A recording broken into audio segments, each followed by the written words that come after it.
Assalamualaikum warahmatullahi wabarakatuh. Halo para siswa kelas 10 IPA SMA dan lintas minat biologi di mana saja berada.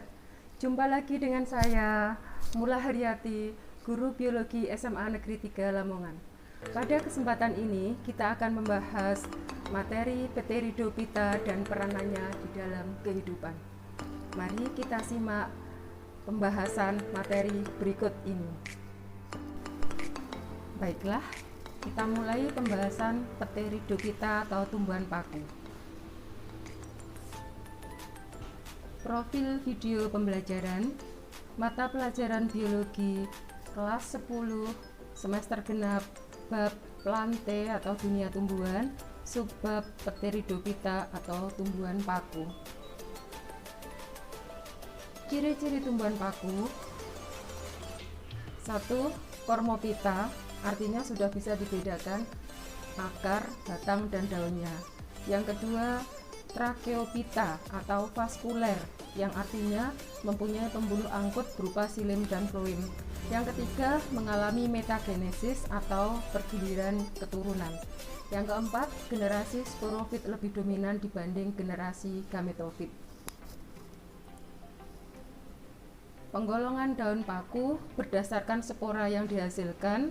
Ada paku homospor, paku heterospor, dan paku peralihan.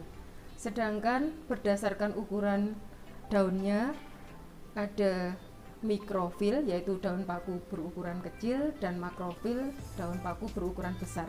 Sedangkan pembagian berdasarkan fungsi daun ada tropofil, yaitu daun paku yang fungsinya untuk fotosintesis. Yang kedua, sporofil, yaitu daun paku yang fungsinya untuk menghasilkan spora.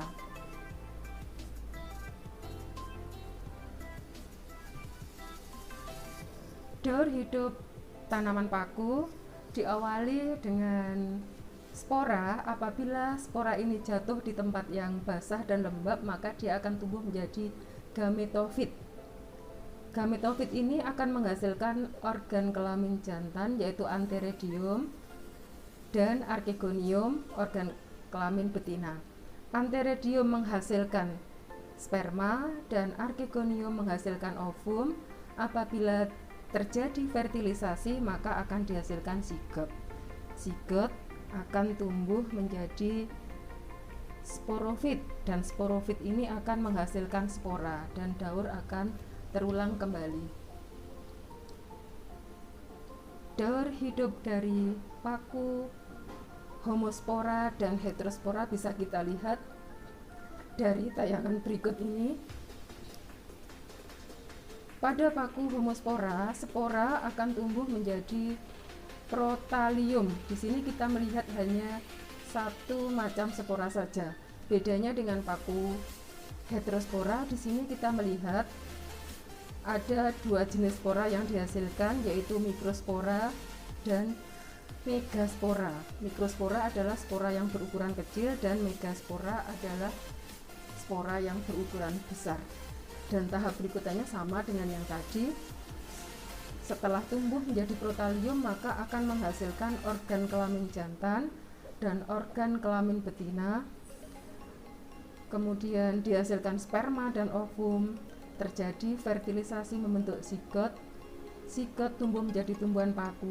Tumbuhan paku menjadi menghasilkan sporangium, dan sporangium menghasilkan spora, dan proses akan terulang kembali.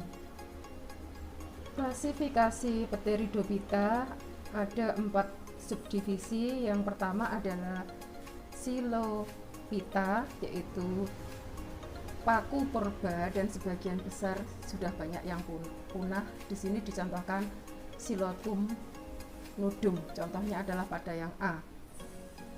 Kemudian subdivisi kedua adalah Lycophyta. Di sini rizoma horizontal, cabang vertikal. Dicontohkan di sini adalah Lycopodium, contoh pada B. Yang ketiga adalah divisi Sphenophyta. Di sini rizoma tumbuh di bawah tanah, batang tegak berongga, kemudian strobilus di ujung batang. Epidermis mengandung silikon, contohnya adalah Equisetum debil atau paku ekor kuda, contohnya adalah pada gambar A. Dan yang keempat adalah Pterophyta atau paku sejati. Ini adalah tumbuhan vaskuler, tidak berbiji.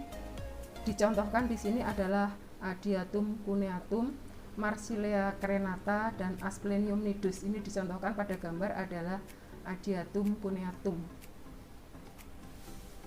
Peranan tumbuhan paku di dalam kehidupan, yang pertama adalah sebagai tanaman hias, yang kedua adalah bahan makanan atau sayuran, yang ketiga adalah bahan obat-obatan, yang keempat adalah bahan karangan bunga, dan yang terakhir adalah sebagai pupuk hijau. Dan sebagian besar manfaat paku belum terungkapkan. Untuk tugas, anak-anak bisa melihat di Google Classroom. Tugasnya adalah berilah contoh tiap-tiap peranan paku tersebut, masing-masing 3 jenis tanaman paku. Demikian tadi pembahasan materi Pteridophyta dan peranannya di dalam kehidupan. Terima kasih dan semoga bermanfaat. Assalamualaikum warahmatullahi wabarakatuh.